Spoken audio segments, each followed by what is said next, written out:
C'est le calendrier, le calendrier, le calendrier de l'Avent, le calendrier de l'Avent, de la Ch'ti-Trédac. Ho, ho, ho.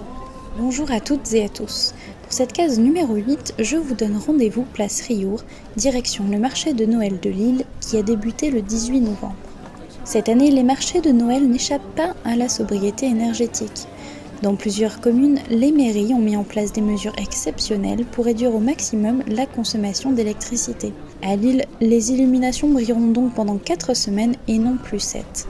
Mais ce n'est pas tout. Les exposants et exposantes des 88 chalets du marché de Noël devront affronter le froid de Lille après que la mairie a décidé d'interdire les chauffages dans les chalets.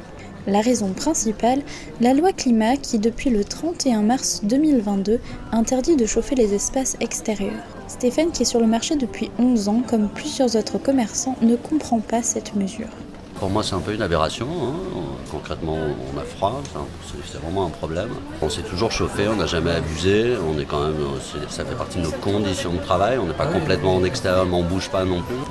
Je ne pense pas qu'on va sauver la planète en économisant si peu.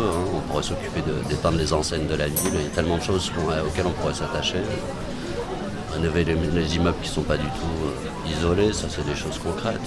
C'est la première fois qu'on expose ici à Lille. C'est très très sympa, mis à part qu'on n'a pas vraiment de chauffage, donc c'est plus inconvénient par rapport au temps. Et ça dépend s'ils acceptent ou pas les chauffages dans les chalets, ça nous appartient pas. Je pense que je suis pas la seule à les réclamer. Donc, C'est tout, c'est comme ça, on peut rien y faire. La solution, c'est malheureusement pas à nous de trouver, c'est plus aux gens haut placés de gérer la chose. Mais pour Christiane et son mari, tous les deux canadiens et présents sur le marché depuis 22 ans, l'absence de chauffage ne change pas leurs habitudes. Nous, le chauffage, c'était pas quelque chose qu'on avait besoin. Parce que, à cause que tout est ouvert, on chauffait pas pour rien, là. Puis là, cette année, en n'ayant pas de chauffage, c'est la même chose. On s'en rend pas compte. Mais rien n'empêchera les commerçants ni les 900 000 visiteurs attendus de profiter de la féerie du marché de Noël.